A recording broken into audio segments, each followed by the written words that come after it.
जय हिंद दोस्तों, सुप्रभात। आज के दौर में जहां हर तरफ अंधी लालच, स्वामित्व और सत्ता का मोह दिखाई देता है, वहां भगवान कृष्ण का यह संदेश एक नई दिशा दिखाता है।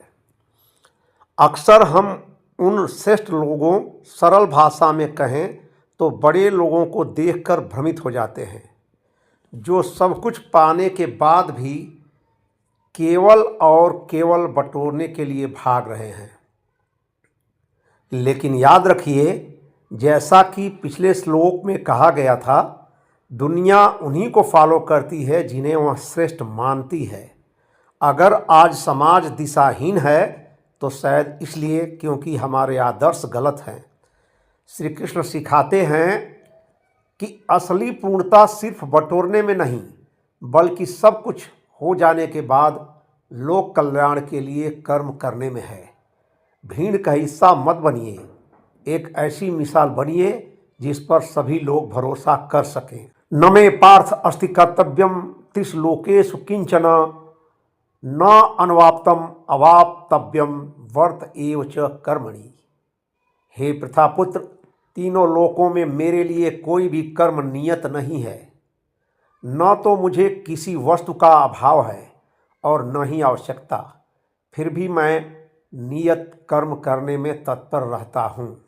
आज जब हम देखते हैं कि हमारे चारों तरफ लूट खसोट मची है, तो मन में एक ही सवाल आता है, सभी तो लालची हैं, फिर मैं क्यों न बनूं?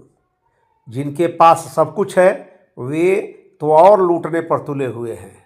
ऐसे में श्री कृष्ण की यह बात कि बिना कुछ पाने की इच्छा के लगातार कर्म करते रहो, एक कोरी किताबी बकवास लगती है। लेकिन पल भर के लिए सोचिए, क्या वह लालच सच में सफल है? आइए आज की कड़वी सच्चाई में इसका उत्तर ढूंढते हैं। जब भी हम अपने नेताओं को लालच में अंधा होकर भागते हुए देखते हैं, तो एक सत्य हमारे ध्यान से अक्सर हट जाता है, और वह है नेताओं के अंदर की असुरक्षा का डर। असल में लालच करना बुरा नहीं है, अगर वह आपको बेहतर कर्म करने के लिए प्रेरित करे, लेकिन वह लालच जहर है जो कभी शांत नहीं होती। यानी पूर्णता के बाद भी कर्म इसलिए जरूरी है ताकि हम दूसरों को एक दिशा दे सकें। कृष्ण का संदेश आज के दौर में और भी प्रासंगिक हो जाता है, जब सब अंधेरे में अंधे होकर भाग रहे हों। तब जो सही रास्ते पे टिका रहता है वही अंत में प्रमाण बनता है, और यही नियत कर्म है। जय श्री कृष्ण, जय हिंद, जय भारत।